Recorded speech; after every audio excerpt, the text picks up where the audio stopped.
एक बार प्रेम से बोलिए शंकर भगवान की जय। एक बार प्रेम से बोलिए मैया पार्वती की जय। एक बार प्रेम से बोलिए कार्तिक गणेश की जय। हर हर महादेव गुरु भाई गुरु बहन। देखिए गुरु भाई गुरु बहन, यह दर्द भरी बूढ़ी माँ और बेटा का शिव चर्चा कथा है। यह कथा आप लोग अंत तक जरूर सुनिएगा। यदि आप लोग अंत तक सुनेंगे तो ज्ञान होगा। आधा अधूरी कथा सुनने से कुछ भी ज्ञान नहीं होगा दीदी, इसीलिए यह कथा अंत तक जरूर सुनिएगा। देखिए गुरु भाई गुरु बहन, एक गांव में एक बूढ़ी माँ और उसका बेटा रहते थे।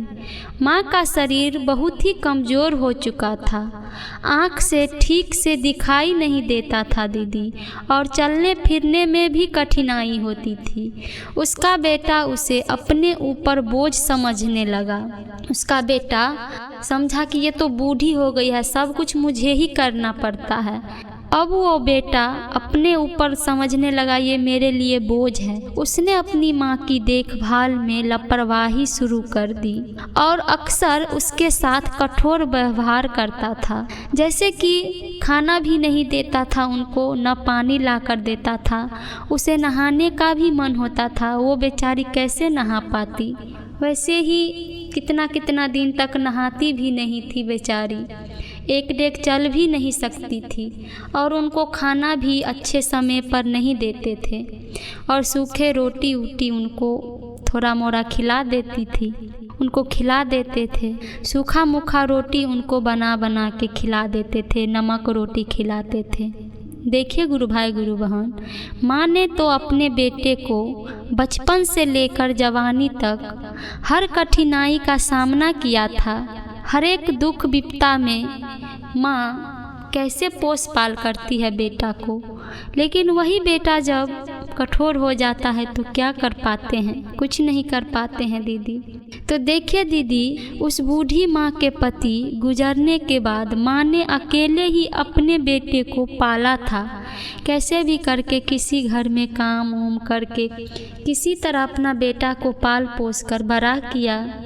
लेकिन अब जब माँ को सहारा की ज़रूरत थी, लेकिन दीदी अब जब माँ को सहारे की ज़रूरत थी, बेटा उनके प्रति उदासीन हो गया था।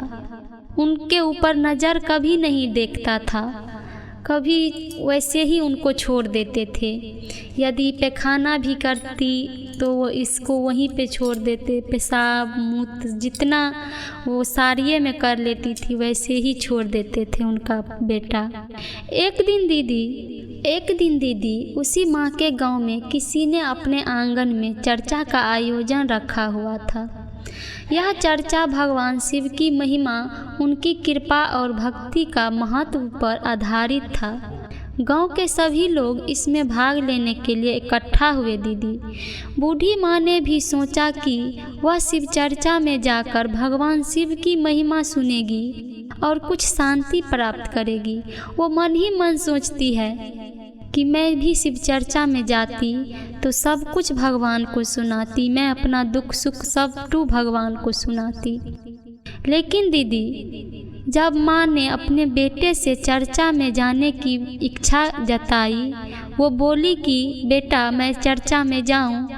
माँ तुम्हारी उम्र इस तरह की बातों में समय बिताने की नहीं है, घर पर ही रहो, मुझे और भी काम है, सो तुम घर पे रहो, कहीं मत जाना। माँ ने चुपचाप सह लिया दीदी।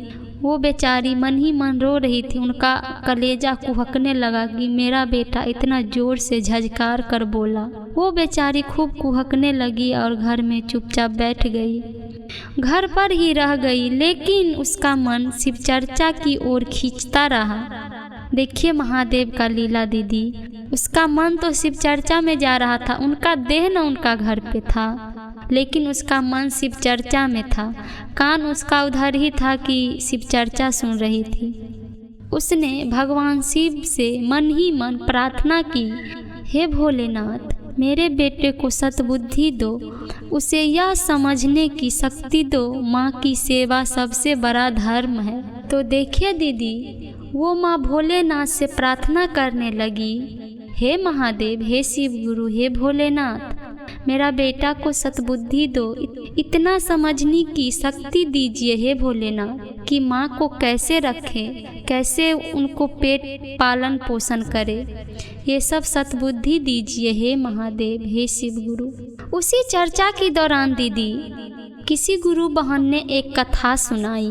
उन्होंने बताया कि एक बार एक गरीब वृद्ध महिला भगवान शिव की भक्ति में डूबी रहती थी। उसने अपनी सादगी और भक्ति से भगवान शिव को प्रसन्न कर लिया।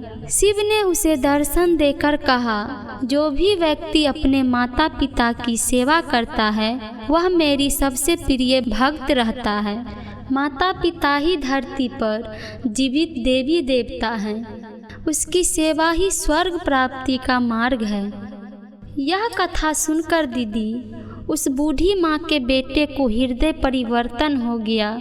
उसने महसूस किया कि वह अपनी माँ के प्रति कितना अन्याय कर रहा था। अरे, मैं माँ के ऊपर कितना बुरा व्यवहार कर रहा था, मैं अपनी माँ को कितना अन्याय कर रहा था। उसने तुरंत घर लौटकर आया दीदी, अपनी माँ से माफ़ी मांगा। घर पहुँचते ही बेटा माँ के पैरों में गिर गया और कहा, माँ मुझे माफ़ कर दो, मैं तुम्हारी तकलीफ़ों को नहीं समझ पाया माँ, मैं तुम्हारे तकलीफ़ों को नहीं समझ पाया। आपसे मैं तुम्हारी सेवा करूँगा और तुम्हें किसी भी प्रकार की कमी महसूस नहीं होने दूँगा। देखिए दीदी, उसका बेटा कह रहा है, अब से मैं तुम्हारी सेवा करूँगा माँ, तुम्हें किसी भी प्रकार की कमी महसूस नहीं होने दूँगा। माँ की आंखों में आंसू की धारा गिरने लगी। बहुत ही जोर से उनकी माँ रोने लगी दीदी। उसने अपने बेटे को गले लगाया और कहा, भगवान शिव की कृपा से ही तुम्हारे मन में यह बदलाव आया है बेटा। हमेशा उसकी भक्ति में लगे रहो और अच्छे कर्म करते रहो। दीदी, यह कथा हमें सिखाती है कि माता पिता की सेवा करना सबसे बड़ा धर्म है। भगवान शिव स्वयं भी इसे सर्वोपरि मानते हैं।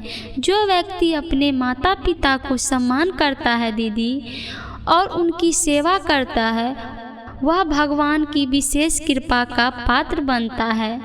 इसीलिए दीदी, हमें अपने माता पिता का ध्यान रखना चाहिए और उनकी हर ज़रूरत का ख्याल रखना चाहिए। यही सच्ची भक्ति है दीदी, यही जीवन का सही मार्ग है। एक बार प्रेम से बोलिए, हर हर महादेव।